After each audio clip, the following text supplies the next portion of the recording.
Halo semuanya, selamat datang di video pembelajaran kita kali ini.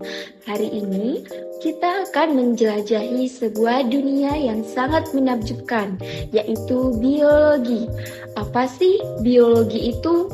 Biologi berasal dari dua kata, yaitu bios yang artinya makhluk hidup dan logos yang artinya ilmu. Sehingga biologi dapat diartikan sebagai ilmu yang mempelajari tentang makhluk hidup. Nah, bicara soal makhluk hidup, tahukah kalian apa yang dimaksud dengan makhluk hidup? Makhluk hidup yaitu organisme yang menjalankan berbagai fungsi-fungsi kehidupan. Contohnya seperti manusia, hewan, tumbuhan, dan juga bakteri.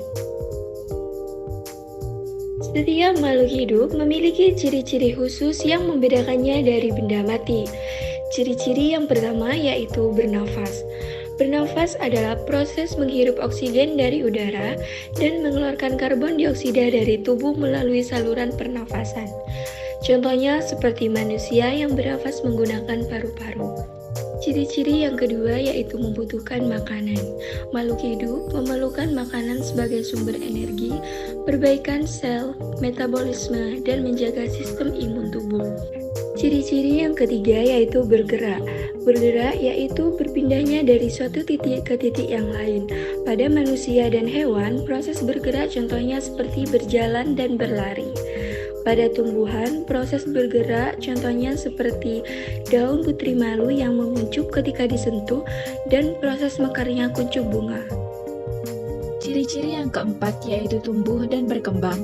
Tumbuh berarti bertambahnya ukuran atau jumlah sel dalam tubuh yang dapat diukur secara langsung. Misalnya peningkatan tinggi badan atau berat badan pada manusia.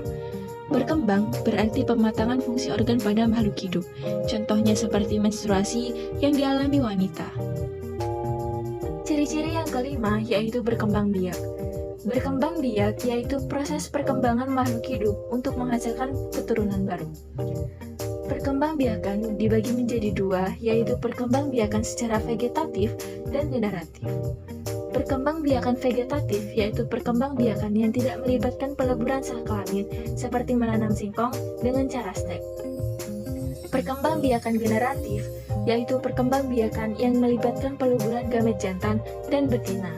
Contohnya yaitu proses jatuhnya serbuk sari dari benang sari menuju ke putik pada bunga untuk menghasilkan buah. Ciri-ciri yang keenam yaitu peka terhadap rangsangan. Makhluk hidup dapat merespon rangsangan dari lingkungan mereka, seperti cahaya, suara, sentuhan, atau bahan kimia. Contohnya seperti ketika kita mendengar suara yang sangat keras, kita akan langsung menutup telinga kita.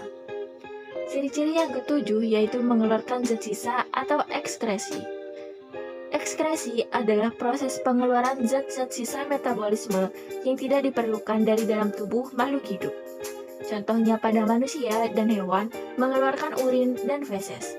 Ciri-ciri yang kedelapan yaitu mampu beradaptasi dengan lingkungan. Makhluk hidup dapat beradaptasi dengan lingkungan sekitar untuk bertahan hidup. Contohnya tumbuhan di gurun pasir seperti kaktus yang beradaptasi dengan cara daun yang berbentuk seperti duri untuk mengurangi penguapan air yang berlebihan.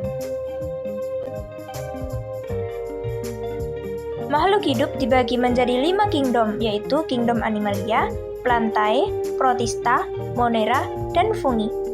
Kingdom Animalia terdiri dari berbagai spesies hewan yang selnya mempunyai membran inti dan tidak memiliki kloroplas. Kingdom Plantae terdiri dari berbagai spesies tumbuhan yang bersel banyak, mempunyai kloroplas, membran inti, dan dinding sel. Kingdom Protista terdiri dari organisme yang mempunyai sel tunggal atau banyak dan memiliki membran inti, contohnya seperti Paramecium. Kingdom Monera terdiri dari organisme yang tidak memiliki membran inti dan memiliki bahan inti berupa DNA, contohnya seperti bakteri. Kingdom Fungi terdiri dari semua jenis jamur yang tidak memiliki kloroplas dan tersusun dari benang-benang hifa.